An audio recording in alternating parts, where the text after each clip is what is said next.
Do you guys use a swear jar at home?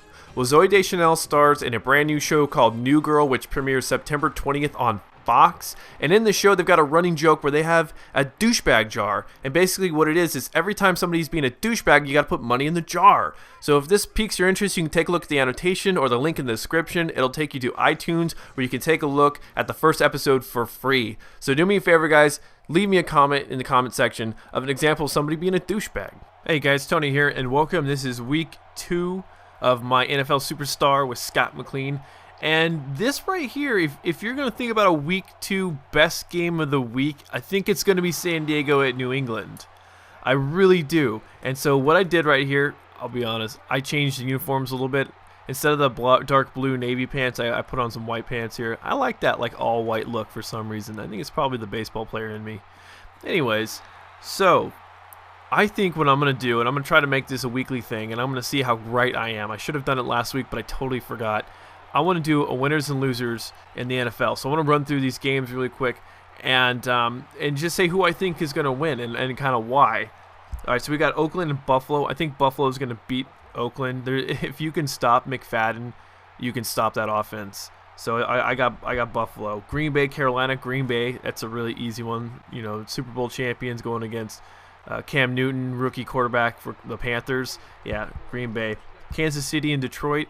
I think Kansas City will bounce back from that loss last week, especially against Detroit. I don't know much about Detroit, so I can't really comment on Detroit. Cleveland and Indianapolis. Now this one was kind of hard for me because I thought, okay, well it's the Browns, but it's the Colts. You know, it's the Colts without Peyton Manning. Kerry Collins at the helm right now. I have a feeling that after last week, I'm pretty sure that Kerry Collins put in a lot of extra practice, and I think the Colts are going to come out on top of this one. Tampa Bay and Minnesota. Tampa Bay, easy. After the way McNabb played last week, I don't know if maybe he's got magic left in the tank. Who knows? But I got Tampa Bay. Chicago and New Orleans. Oh, man, this was another tough one. The Bears against the Saints. I am picking the Saints to win this one. They had a hard game against New Orleans or Green Bay last week. I think the Saints they're going to beat the Bears. I got a feeling about it. We got Jacksonville at the Jets, New York Jets. I'm picking the Jets, even though they are not really in New York anymore. They're in they should be just the New Jersey Jets. What's so wrong with Jersey? I don't know. So they got the Jets, Seattle, Pittsburgh. I'm taking Pittsburgh. That's a pretty easy choice. I don't think that Pete Carroll's Seahawks are good enough yet to beat a team like the Steelers. Baltimore, Tennessee, Baltimore. Baltimore's always just got a great defense. And if Flacco can continue to throw the ball the way he normally does, I'm pretty sure he'll be able to beat the Titans.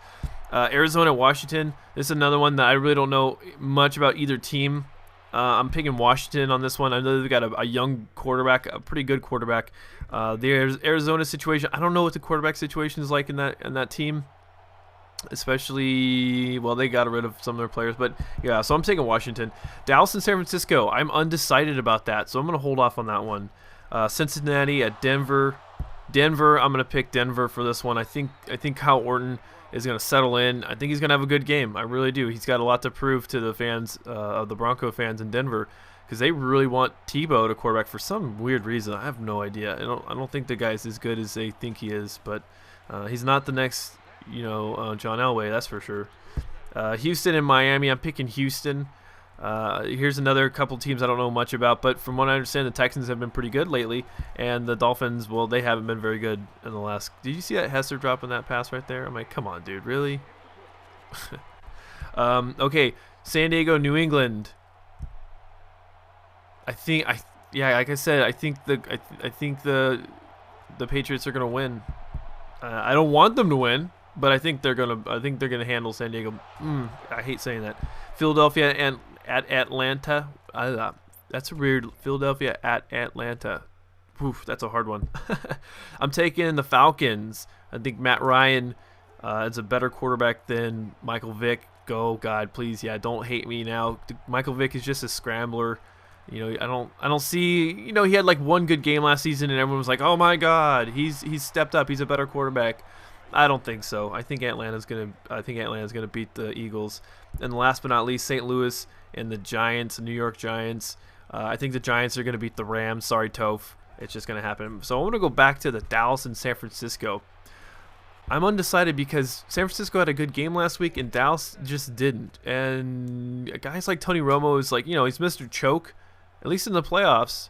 I don't know.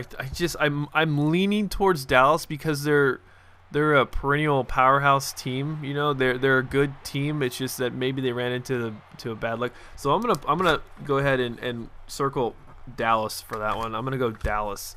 So next week we're gonna find out, did I do a good job picking these teams or not, and sort of keep a record of this and see. This is actually kind of fun.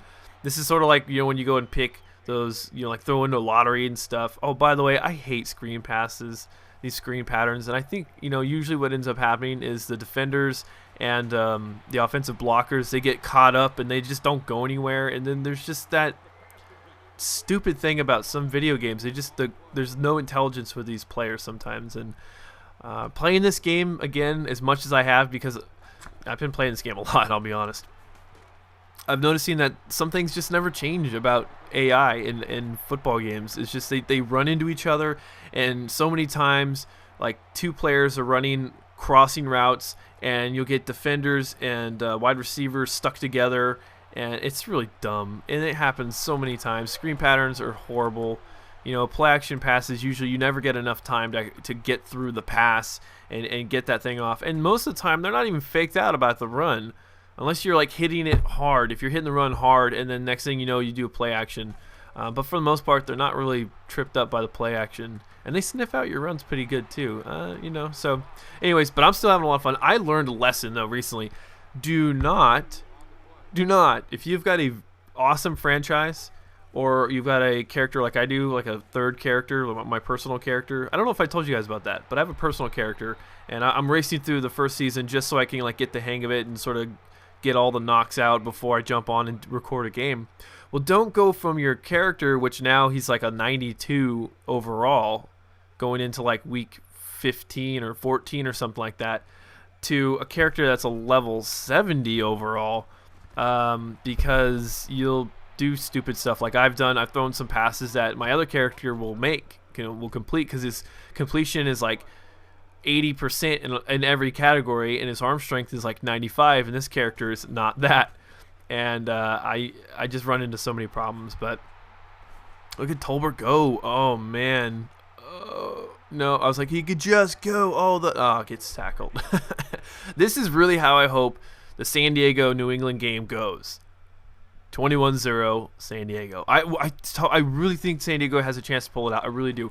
And actually, here's something really cool. When I was on campus today, I was talking to one of my friends, and her fiance they flew out tonight. They're en route right now to Boston, and they're going to be going to the game. And so her boyfriend was like saying, or fiance was saying, that he wanted to go to a Red Sox game. I'm like, you guys got to go, But I guess her sister, my friend's sister, lives there, and so they've got all these little things planned and all that great crap. I was like, no, go to Fenway. You won't regret it. And honestly, I think you couldn't get more of a Bostonian experience by doing a Red Sox game. Look at this pass. Look at this. Ooh, Nane. I wish you were still in the Chargers. You couldn't get more of a Bostonian experience. You couldn't do it. I mean, you're going to be doing Red Sox if they get the chance to do they're going to do the Red Sox on Friday, tomorrow, or today actually. It's really early in the morning. So Red Sox, and then Sunday Patriots. I mean, only thing that could top that off would be going to the Sam Adams Brewery on Saturday, and then you've seen it all. I mean, come on. Look at Brady. He's in disgrace. He's just not having it. My favorites are, okay, sorry, wow, I'm going to have to stop. 296, those are the points, so let's go ahead and stick those into the player. And I can't remember what did I put them into. Let's see. Because you can take a look at the stats. Throwing power, 75. So with that, 2 points into throwing power, and then I put some points into on the run accuracy and deep and medium. All right, guys, that's going to do it for this week 2 of the NFL Superstar. I am 1 for 1 on the season right now, and so hopefully we'll be 2-1 by the end of the next week. Hope my predictions go well, because I'd like to come back and say, yes, I got those things right. All right, guys, thanks for watching. Thanks for subscribing, and I'll talk to you later.